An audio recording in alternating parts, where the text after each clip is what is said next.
What's going on, everybody? Josh Engleman here for Stokastic.com. Back again with my NBA DFS contenders on DraftKings for Friday, November 15th. We've got the NBA Cup back.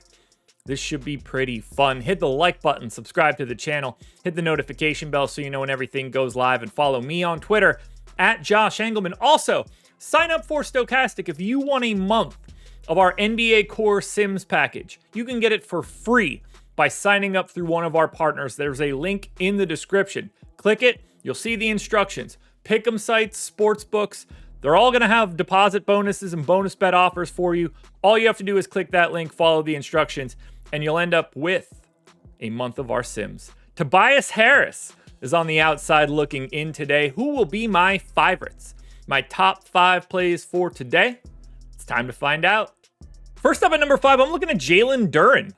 This is an interesting one for me. I got him in for 30 minutes, 11% optimal. He's center only, but 5,900. Got him projected for 11 points, 12 boards, 3 assists, and close to 2 stocks. It's a really nice matchup against Toronto. Not a team you're super worried about. Not all that great on the glass to begin with. This could be a massive rebounding day for Duren, which is kind of interesting because you sort of expect Toronto to miss a bunch of shots.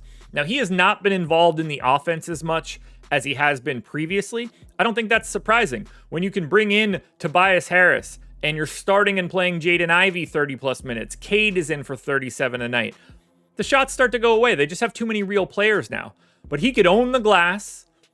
And if you just have a slight outlier in points today, Jalen Duren could put up a pretty big number. 5,900 for him if he's playing 30 minutes a night. That price will be too low in a week if his minutes stay steady.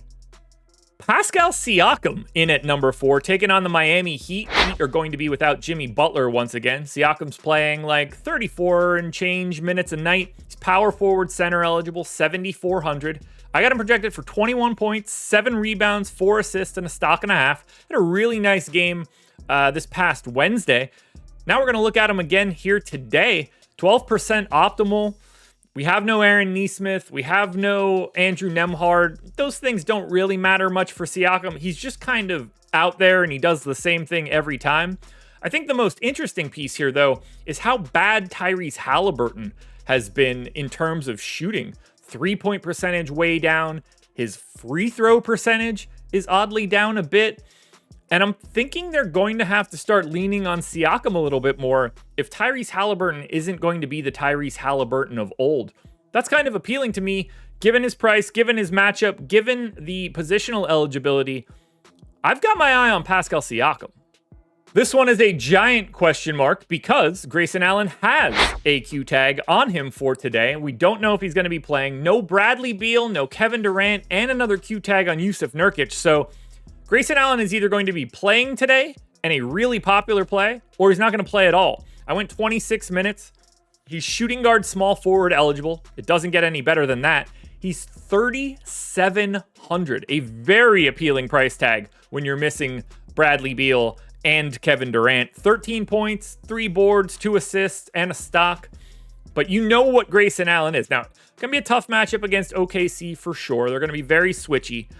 But Grayson Allen is just going to get shots up. You want him to take as many threes as he possibly can, especially with those guys out. And if he's doing that with shooting guard, small forward eligibility, he'll be a key value play no matter what news we get.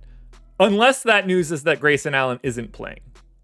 My boy Cade Cunningham in at number 2. I just referenced him before talking Toronto. He's been playing fantastic now. It's nice to see him have real bodies around and let him get some spacing to be able to operate. Point guard only, 9,300. I got him for 27 points, 8 assists, and close to 7 boards, plus a stock and a half.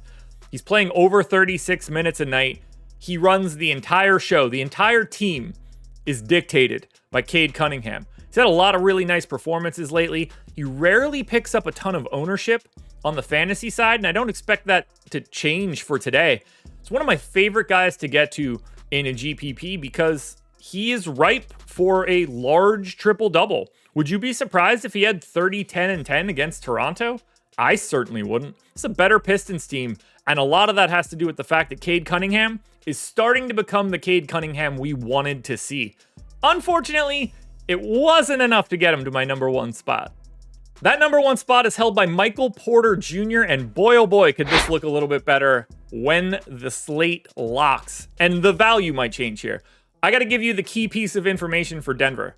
Nikola Jokic is questionable today. His wife is pregnant. She's due any day now.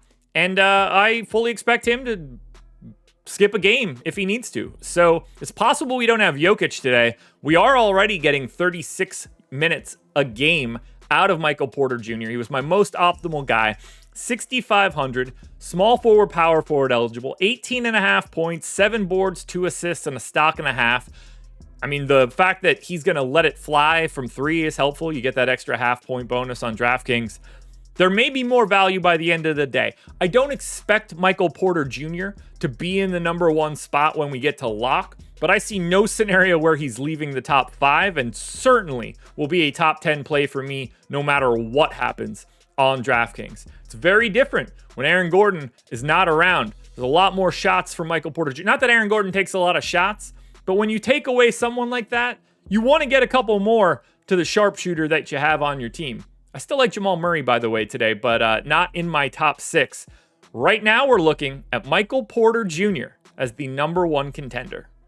Alrighty, folks, that will do it. Those are my NBA DFS contenders on DraftKings for Friday, November 15th. If you're looking for a FanDuel version of this video, you're out of luck, but you will find my top 10 FanDuel plays on Twitter, along with the top 10 for DraftKings, plus updates later tonight as we get more news. Good luck, everybody. I hope you have some success on tonight's slate. Have a great weekend.